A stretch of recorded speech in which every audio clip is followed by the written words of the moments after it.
Como todos los años, 2010 nos llegó en blanco. Pero poco a poco, entre todos, nos fuimos poniendo a nuestro gusto.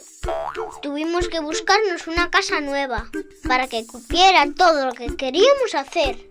Una casa en la que inventarse ideas saladas, como vacas que patinan y otras muchas cosas chulas.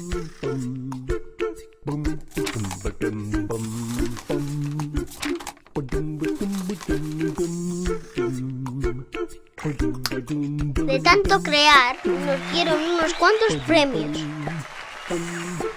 Fuimos haciendo camino. Unas veces al cielo le dio por llover, pero nunca llovió que no escampara. ¿Has visto para lo que da un año en blanco? Pero lo mejor de 2010 es que nos ha traído otros 12 meses para pintarlos del color que más nos guste. ¡Feliz año en blanco! ¡Feliz año nuevo!